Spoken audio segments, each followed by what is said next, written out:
ಇನ್ನು ತುಂಗಭದ್ರಾ ಜಲಾಶಯದ 19ನೇ ಗೇಟ್ ಮುರಿದು ಹೋಗಿ ಅಪಾರ ಪ್ರಮಾಣದ ನೀರು ಪೋಲಾಗ್ತಾ ಇತ್ತು. ಇದೀಗ ಪೋಲಾಗ್ತಾ ಇದ್ದ ನೀರನ್ನು ಕೊನೆಗೂ ಕೂಡ ನಿಲ್ಲಿಸಲಾಗಿದೆ. ನಿನ್ನೆ ರಾತ್ರಿ ಸ್ಟಾಪ್ ಲಾಕ್ ಕೂರಿಸುವ ಮೂಲಕ ಕ್ರಸ್ಟ್ ಗೇಟನ್ನು ಅಳವಡಿಸಲಾಗಿದ್ದು, ಇದೀಗ ನೀರು ಡ್ಯಾಮ್ನಲ್ಲೇ ಸಂಗ್ರಹವಾಗ್ತಾ ಇದೆ.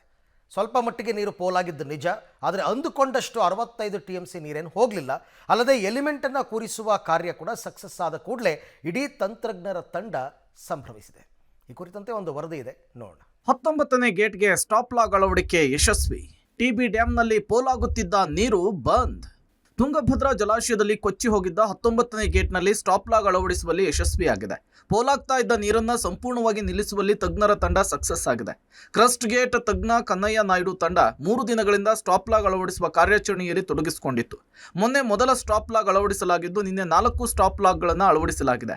ಈ ಮೂಲಕ ಪೋಲಾಗ್ತಿದ್ದ ನೀರನ್ನ ಸ್ಥಗಿತಗೊಳಿಸಲಾಗಿದೆ. ಈ ಬಗ್ಗೆ ಡ್ಯಾಮ್ ಗೇಟ್ ನಿಪುಣ ಕನ್ನಯ್ಯ ನಾಯ್ಡು ಮಾತನಾಡಿ, ಅತ್ಯಂತ ಸವಾಲಿನ ಕೆಲಸವನ್ನ ನಮ್ಮೆಲ್ಲ ತಂಡದವರು ಮಾಡಿದ್ದೇವೆ. 25 ಲಕ್ಷ ಎಕರೆಯ ಕೃಷಿ ಪ್ರದೇಶ, ಕುಡಿಯುವ ನೀರಿಗಾಗಿ ನಾನು ಫ್ರೀಲಾನ್ಸರ್ ಆಗಿ ಕೆಲಸ ಮಾಡಿದ್ದೇನೆ. ನನ್ನ ಕಾರ್ಯ ಯಾವುದೇ ಪಕ್ಷಕ್ಕೆ ಸೀಮಿತ ಆಗಿಲ್ಲ ಅಂತ ಹೇಳಿದರು.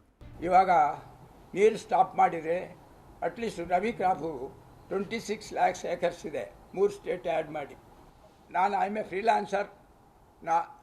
ಯಾವ ಪಾರ್ಟಿಗೂ ಯಾವ ಸ್ಟೇಟ್ಗೂ ಇಲ್ಲ, ಎಲ್ಲರೂ ನಮ್ಮವರೇ, ಇಂಡಿಯಾ ಎಲ್ಲ ನಮ್ಮವರೇ, ಫಾರ್ಮರ್ಸ್ ಪೂರ್ ಪೀಪಲ್ ನಮ್ಮವರು. ನಾನು ಯಾರು ರೊಕ್ಕ ದುಡ್ತಾರೆ ಅವ್ರಿಗೆ ಇಲ್ಲ. ಮೊನ್ನೆಯಷ್ಟೇ ಜಿಂದಾಲ್ ಕಂಪನಿಯಿಂದ ಜಲಾಶಯಕ್ಕೆ 64 ಅಡಿ ಉದ್ದ 4 ಅಡಿ ಎತ್ತರದ ಸ್ಟಾಪ್ ಲಾಕ್ ಗೇಟ್ ಅಳವಡಿಸಲಾಗಿತ್ತು. ಅದಾದ ಬಳಿಕ ಕೊಪ್ಪಳದ ಹೊಸಳ್ಳಿ ಬಳಿಯ ಹಮೀದ್ ಇಂಜಿನಿಯರ್ ವರ್ಕ್ ಶಾಪ್ನಿಂದ ಬಂದ ಮತ್ತೆರಡು ಕ್ರಸ್ಟ್ ಗೇಟ್ಗಳನ್ನು ಕೂಡಿಸಲಾಯಿತು. ಒಂದೊಂದು ಎಲಿಮೆಂಟ್ 4 ಅಡಿ ಎತ್ತರ, 64 ಅಡಿ ಉದ್ದ, ಪ್ರತಿ ಎಲಿಮೆಂಟ್ 13 ಟನ್ ತೂಕ ಹೊಂದಿದೆ. ಮೊನ್ನೆ ರಾತ್ರಿ ಮೊದಲ ಗೇಟ್ ಕೂಡಿಸಿ ಯಶಸ್ವಿಯಾಗಿದ್ದ ತಂಡ ನಿನ್ನೆ ಬೆಳಗ್ಗೆಯಿಂದ ಶುರುವಾಗಿ ಸಂಜೆಯ ವೇಳೆಗೆ ಕಾರ್ಯಾಚರಣೆಯನ್ನು ಸಕ್ಸಸ್ ಮಾಡಿದೆ. ಇನ್ನು ಸ್ಟಾಪ್ ಲಾಗ್ ಅಳವಡಿಕೆಯಿಂದಾಗಿ 70 TMCಯಷ್ಟು ನೀರನ್ನು ಉಳಿಸಲು ಸಾಧ್ಯವಾಗಿದೆ. ಇತ್ತ ಸಿಎಂಗೆ ಕೊಟ್ಟ ಭರವಸೆಯನ್ನ ಕನ್ನಯ್ಯ ಟೀಮ್ ಉಳಿಸಿಕೊಂಡಂತಾಗಿದೆ. ನೀರು ಹರಿಯುವ ನೀರಿನೊಳಗೆ ಗೇಟ್ ಕುಂದಿಸಿದ್ದು ನನಗನ್ಸಿದ ಮಟ್ಟಿಗೆ ಇತಿಹಾಸದಾಗ ಮೊಟ್ಟ ಮೊದಲನೇ ಒಂದು ಚಾಲೆಂಜ್ ಇದು. ಆ ಚಾಲೆಂಜನ್ನು ಸಕ್ಸಸ್ ಆಗಿದ್ವಿ. ಇನ್ಫ್ಲೋ ನಮ್ಗೆ ಜಾಸ್ತಿ ಆಗಿದೆ, ಮೇಲೆ ಮಳೆ ಆಗ್ತಾ ಇದೆ. ಕನಿಷ್ಠ 65ರಿಂದ 70,000 ಕ್ಯೂಸೆಕ್ಸ್ ಇನ್ಫ್ಲೋ ಜಾಸ್ತಿ ಆಗಿದೆ.